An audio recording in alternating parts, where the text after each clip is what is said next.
Bonjour à tous et bienvenue dans cette nouvelle édition de Week-end dans Berry. Aujourd'hui, nous allons parler de la deuxième marche des diversités LGBT de l'Indre qui aura lieu ce samedi 9 juin à Châteauroux.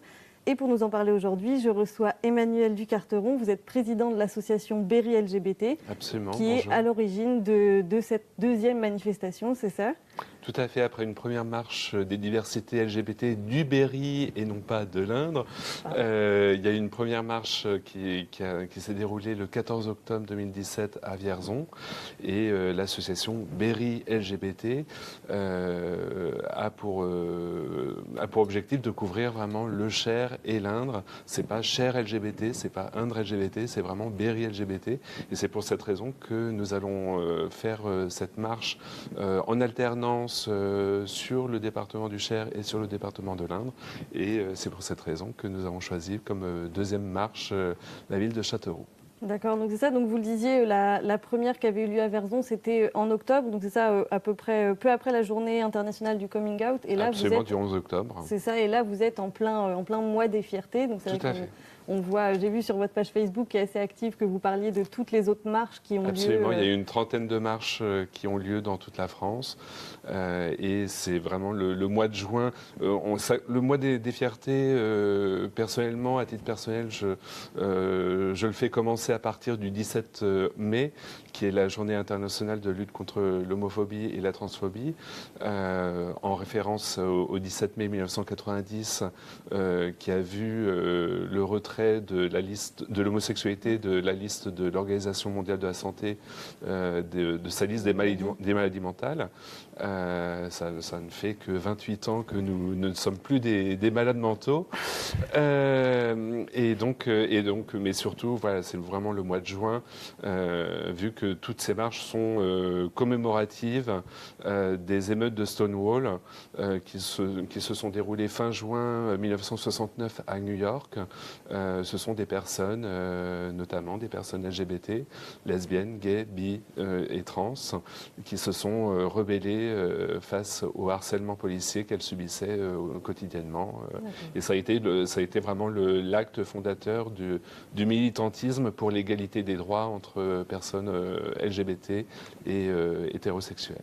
D'accord, donc oui, vous le rappeliez là tout à l'heure, donc la signification d'LGBT, même si c'est évident pour beaucoup de gens, je trouve ça bien de le rappeler. Il y a encore beaucoup de personnes qui ne savent pas vraiment ce que veut dire les lettres LGBT, le sigle LGBT, donc il est toujours bon de le rappeler. Oui, oui, tout à fait. Et en même temps, je me disais aussi, c'est bon de rappeler que justement la marche des diversités ou la marche des fiertés, ça s'appelle comme ça selon les villes. Voilà. Et de dire que justement que c'est pas un défilé LGBT, que ça peut être que tout le monde est le bienvenu, que tout le monde peut venir pour dire qu'on soutient la cause, qu'on soutient justement cette marche. Il y a beaucoup d'hétérosexuels qui nous rejoignent. C'est pas une marche spécialement c'est pour visibiliser les personnes LGBT, mais tout le monde est le bienvenu, vu que c'est une question qui est la question de l'homophobie, de la transphobie, de la biphobie, de la lesbophobie et gayphobie. C'est une question de société et tout le monde est concerné, comme tout le monde est concerné par les actes racistes, sexistes, toutes les discriminations. Oui, et puis et notamment là, donc c'est vrai que dans le Berry, il n'y avait pas beaucoup d'associations, il n'y avait pas beaucoup d'événements, et donc là c'était important pour vous de faire venir ça, voilà, en milieu là quasi rural. Châteauroux, c'est une grande ville, mais quand même de faire venir. De faire parler de vous justement et cette association donc, qui a été créée l'année dernière, il me semble, c'est ça ? Oui, en juin 2017. D'accord, donc, et justement de par cette volonté peut-être d'offrir un lieu d'écoute peut-être pour les jeunes, un lieu de... Absolument, un lieu identifiable et effectivement il n'y avait pas d'association sur la thématique LGBT proprement parlée sur le Cher et sur l'Indre. Pour beaucoup de personnes, beaucoup de jeunes, beaucoup de parents qui se posaient des questions sur ces thématiques, eh bien il fallait fallait aller à Orléans, il fallait aller à Tours, il fallait aller à Paris. Et donc, il n'y avait pas d'association. Je sais que certaines associations au niveau du Berry prenaient en charge et prennent en charge certaines personnes qui se posent ces questions-là, comme le planning familial, comme d'autres associations, mais il n'y avait pas d'association LGBT sur le territoire du Berry, et donc et il y a tellement de travail à faire. Effectivement, dans le milieu rural, moi, personnellement, j'ai grandi à Reuilly, j'ai été au collège, au lycée à Vierzon, et j'ai pu subir tout ce qu'une personne gay peut subir ou tout ce qu'une personne différente du groupe majoritaire qui s'éloigne légèrement de la norme peut subir auprès de ses camarades, auprès de la population. Et donc l'association Berry LGBT souhaite vraiment accompagner et en visibilisant plus largement ces personnes, souhaite accompagner la population vers davantage d'acceptation. Quand les gens seront habitués à voir deux garçons se tenir par la main, deux filles s'embrasser sur la place du village, et que ces actes d'affection et d'amour seront mieux perçus et ne feront pas l'objet d'insultes ou d'agressions, et bien là on pourra dire qu'on aura gagné le combat contre les LGBT-phobies. Ça marche. Et justement, comment ça se passe aujourd'hui? Donc là, ça a commencé avec Vierzon. Vous avez créé cette association à Vierzon, et puis il y a eu cette marche à Vierzon. Et aujourd'hui, justement, est-ce qu'il y a différents bureaux, c'est ça, dans le Berry ou différents... Il y a un seul bureau. Il y a surtout les personnes, les premiers bénévoles, les premières bénévoles qui sont venus sont plutôt situés dans le Cher. Ouais. Là, voilà, la marche de samedi, c'est vraiment aussi pour faire connaître l'association, vu que même si elle a déjà plus de 1100 personnes qui ont liké la page Facebook, pour l'instant, il n'y a pas beaucoup de bénévoles qui viennent de l'Indre, mais voilà, il y a tellement à faire. Il y a des interventions en milieu scolaire dans les collèges et les lycées qui vont être à faire. Normalement, au niveau de la loi, il y a 3 fois 2 heures d'éducation sexuelle et affective sur chaque niveau, et actuellement, c'est pas du tout réalisé par manque de moyens, par manque voilà, d'engagement de bénévolat. Oui, c'est ça. Du coup, l'association sert à ça, à donner un espace. Et puis, et justement, oui, j'imagine que vous vous êtes servi de votre expérience. Est-ce que vous vous êtes dit à un moment, si ça avait existé quand j'étais plus jeune, ça aurait pu m'aider ou ça aurait pu aider des camarades? Effectivement, c'est pour cette raison que personnellement, je suis bénévole, depuis bénévole LGBT, militant LGBT depuis plusieurs années, et l'action principale que j'ai défendue pendant les 4 dernières années, ça a été de faire des interventions sur les discriminations.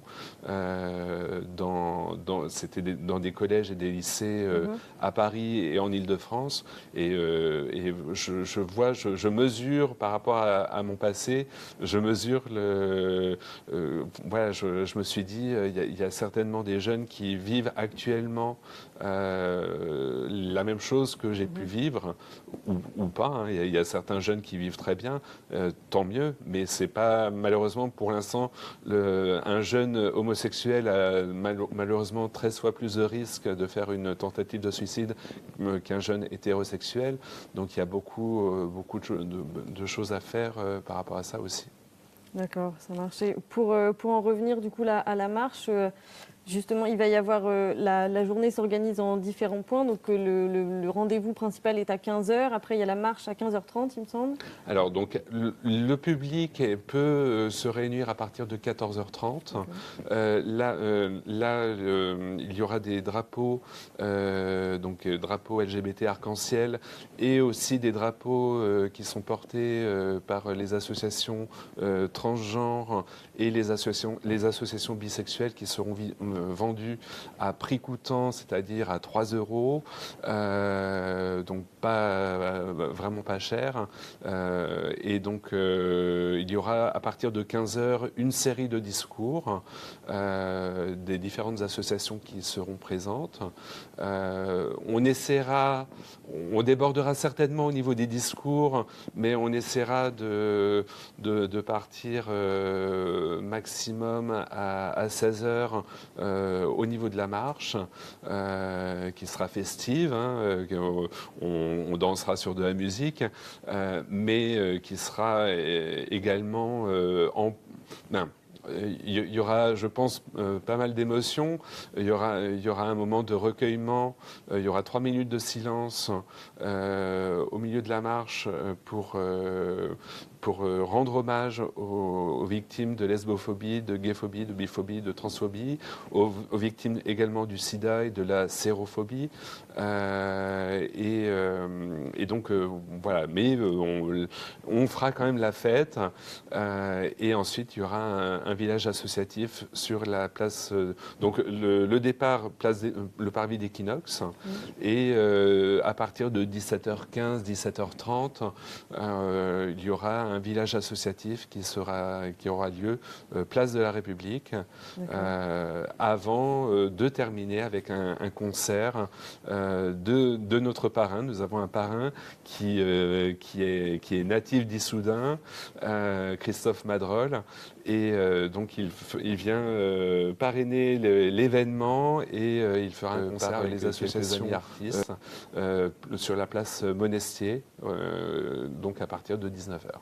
D'accord. Et puis justement, le village associatif, j'ai vu sur votre page Facebook qu'entre autres, il y aurait un stand d'Amnesty International, mais j'imagine qu'il y aura beaucoup d'autres choses, beaucoup d'autres stands qui soient soit pour la prévention, soit Tout à fait.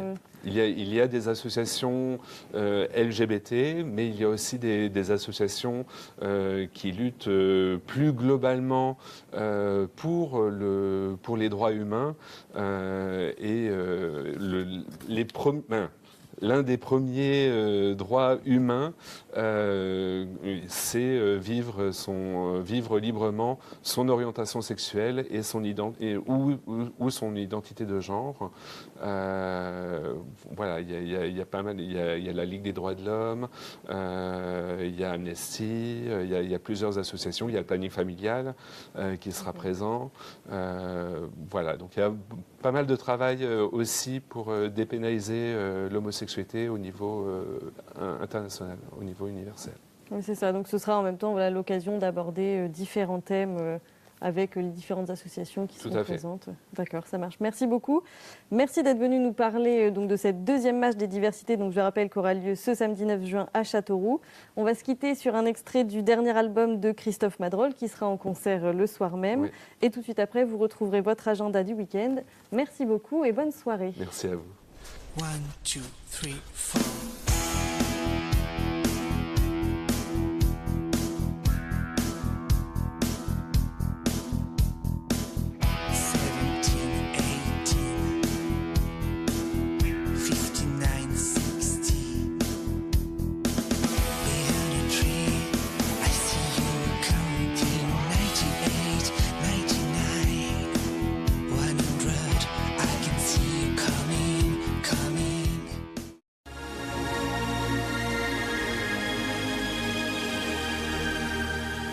Pour sa 7e édition, le salon se tourne vers la diversité avec 3 ateliers sur des pratiques différentes, avec entre autres samedi des ateliers tricot et crochet avec l'artiste et blogueur Zakadi. Et si vous goûtiez la nature, voici ce que propose le Conservatoire d'espaces naturels Centre-Val de Loire avec une cueillette puis cuisine de plantes comestibles aux prairies des Chenevières. Et un rendez-vous un peu en avance, le 16 juin, le comité régional pour le don du sang organise une journée spéciale avec visite du château de Valençay et promenade gourmande dans le parc. C'est gratuit sur présentation de votre carte de donneur de sang. Week-end dans Berry, c'est terminé. Pour revoir l'émission, rendez-vous sur le site internet de BIP TV. Quant à moi, je vous attends vendredi prochain à 18h50. Mon invité sera Martin Coatrieux qui viendra nous parler du festival Scabuse à Busançay. Très bon week-end à tous.